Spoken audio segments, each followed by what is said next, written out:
औज़ुबिल्लाहिमिनश्शैतानिर्रजीम बिस्मिल्लाहिर्रहमानिर्रहीम। आज हम डिस्कस करेंगे कौन सी चीज़ कलेक्शन ऑफ ब्लड फिजियोलॉजी की प्रैक्टिकल नंबर 1 है और वाईसीबी ये नर्सेज वगैरह के लिए ज़रूरी है। कलेक्शन ऑफ ब्लड के हम बॉडी से ब्लड कैसे कलेक्ट करेंगे, तो हम पहले ब्लड कलेक्ट करेंगे किस चीज़ के लिए, to study the different component of whole blood, ताकि ब्लड में जो कंपोनेंट, ब्लड के जो ज़रूरी कंपोनेंट होते हैं वो हम स्टडी करें कि वो कम है या ज़्यादा है, जिसकी वजह से हमें मुख्तलिफ बीमारी और डिजीज़ का पता चलता है कि ये कौन सी बीमारी। अगर फॉर एग्ज़ाम्पल सीरम एल्बुमिन कम है तो कौन सी बीमारी है, सीरम ग्लोबुलिन कम है तो कौन सी बीमारी है। और ये इसमें असल चीज़ प्रोसीजर है कि हम कैसे लेंगे, ब्लड कैसे कलेक्ट करेंगे। बाकी ये जो थ्योरी वगैरह जो कंपोनेंट है या टाइटल, ये तो आप खुद भी देख सकते हैं रिक्वायरमेंट, ये आप पिक्चर से भी देख सकते हैं, इस वीडियो में भी देख सकते हैं, खुद पढ़ सकते हैं, बिल्कुल सादी सी इंग्लिश है। लेकिन हम प्रोसीजर पे फोकस करेंगे कि और प्रैक्टिकल में भी यही बात ही आती है कि प्रोसीजर मतलब बनाएंगे कैसे। अगर फॉर एग्जांपल हम लेबोरेटरी में ये टेस्ट वगैरह एक बंदे से ब्लड कलेक्ट करते हैं तो सवाल उठता है कि हमें रिक्वायरमेंट का कैसे पता चलता है। रिक्वायरमेंट का पता तो चलता है, क्यों? क्योंकि जब हमने प्रोसीजर सीख लिया तो प्रोसीजर में जो चीज़ें इस्तेमाल हुई वो रिक्वायरमेंट या अपैरेटस में डाल दो। बाकी तो आप खुद भी देख सकते हैं, ये स्टडी करो, देखो इस पिक्चर में, मैं स्टडी करने है क्योंकि ये सादा है। बाकी प्रोसीजर हम हर प्रैक्टिकल में हम प्रोसीजर पे फोकस करेंगे। तो प्रोसीजर में सबसे पहला स्टेप कौन सा है? Take 5 ml syringe and check it whether piston is working or not. हम एक 5 ml सिरिंज लेंगे, 5 मिलीलीटर का सिरिंज, और उसकी पिस्टन चेक करेंगे कि पिस्टन उसका काम करता है या नहीं। क्योंकि अगर हमने एक सिरिंज ले लिया, बस 5 ml का सिरिंज ले लिया, बस डायरेक्ट इंसर्ट किया बॉडी को, और वहाँ पर पिस्टन काम नहीं कर रहा तो मसला होगा ना। इस वजह से सबसे पहले स्टेप ये है कि आपने 5 ml सिरिंज लेना है और फिर उसकी लाजमी पिस्टन चेक करनी है कि वेदर द पिस्टन काम करता है या नहीं करता।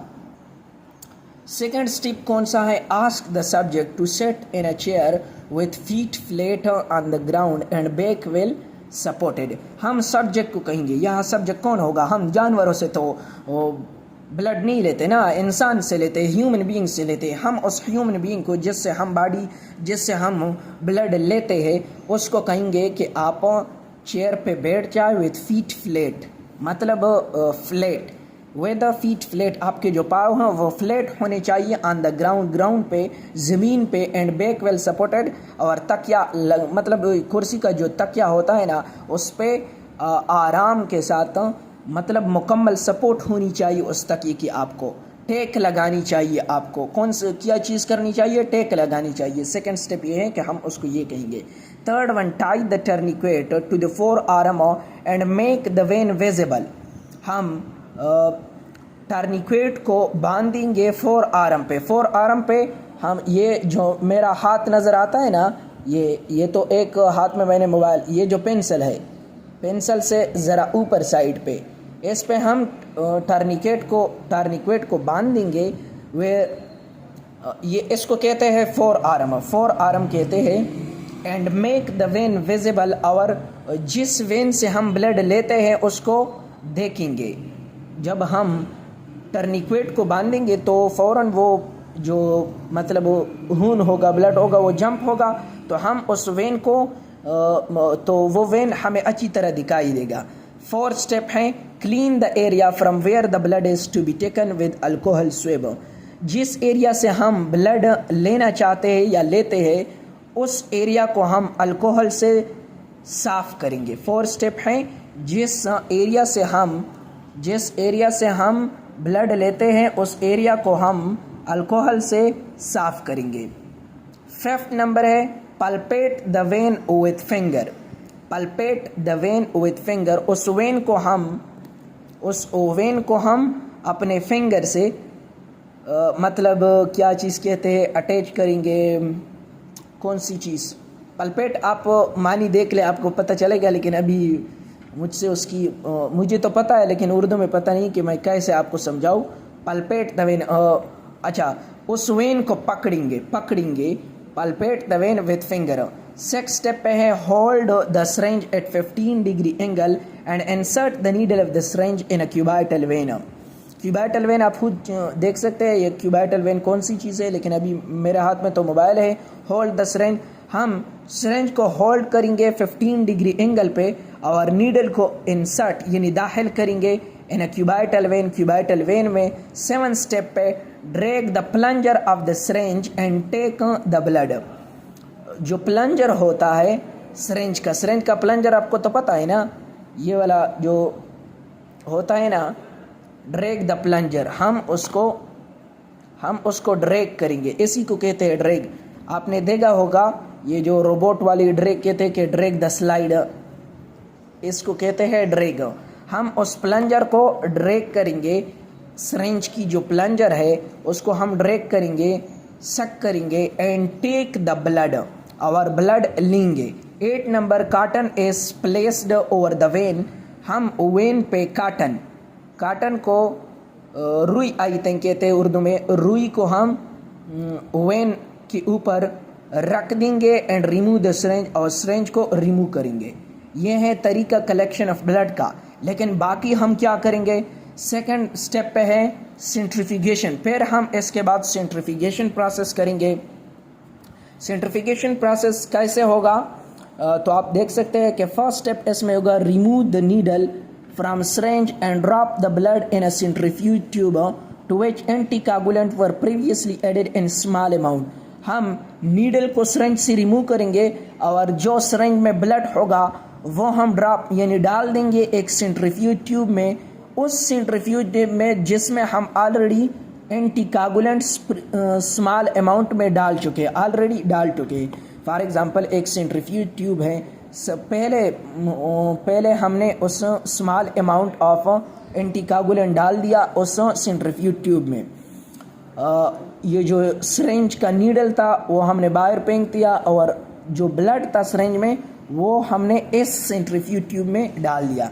सेकंड स्टेप, फिर हम उस ट्यूब की कैप जो है वो बंद करेंगे, close the cap of the tube, फिर हम उस ट्यूब की जो कैप है वो बंद करेंगे। Third step, open the centrifuge machine, फिर हम सेंट्रीफ्यूज मशीन को खोल देंगे, रिमूव द लेड, उसकी जो लेड होती है वो रिमूव करेंगे and expose the grooves in centrifuge.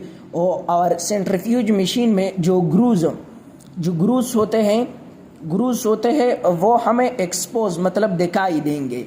Fourth step पे place the tube in a centrifuge machine, फिर हम इस सेंट्रीफ्यूज ट्यूब को हम कहाँ पे रख देंगे, सेंट्रीफ्यूज मशीन की ग्रूज में रख देंगे। Fifth, place the second tube exactly opposite to the previous one in order to balance the place.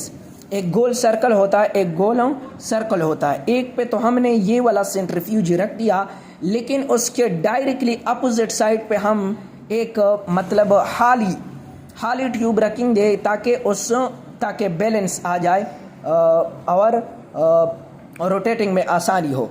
फिर सेक्स स्टेप पे हम क्या करेंगे, एडजस्ट द आरपीएम, फिर हम आरपीएम को एडजस्ट करेंगे। आरपीएम कौन सी चीज़ होती है, RPM stand for revolution per minute. क्या चीज़, revolution per minute is known as RPM. फिर हम आरपीएम को एडजस्ट करेंगे और टाइम को कि कितने टाइम के लिए ये रिवॉल्व हो जाए, पर मिनट में कितने टाइम रिवॉल्व हो जाए, टाइम भी। 7 पे स्टार्ट द मशीन, फिर हम मशीन को स्टार्ट करेंगे 1000 आरपीएम मतलब 1000 रिवॉल्यूशन करेंगे 1 मिनट पे एंड देन आफ्टर 10 मिनट यानी 10 मिनट के लिए 1000 आरपीएम पे लगा देंगे। फिर एडजस्ट द आरपीएम, फिर हम दोबारा आरपीएम को एडजस्ट करेंगे। आफ्टर 10 मिनट के बाद हम आरपीएम को एडजस्ट करेंगे 3000 आरपीएम पर मिनट पे फॉर 20, यानी सबसे पहले हम 1000 आरपीएम 10 मिनट के लिए चलाएंगे इस मशीन को, फिर आफ्टर 10 मिनट हम 20 मिनट के लिए 3000 आरपीएम पर मिनट चलाएंगे। 8 स्टेप पे है stop the machine, open the lid and remove the tube, फिर हम मशीन को स्टॉप करेंगे, ओपन द लेड को ओपन करेंगे एंड रिमूव द ट्यूब, और ट्यूब को रिमूव करेंगे एंड रिमूव द ट्यूब, और ट्यूब जो हमने डाल दिया था वो रिमूव करेंगे।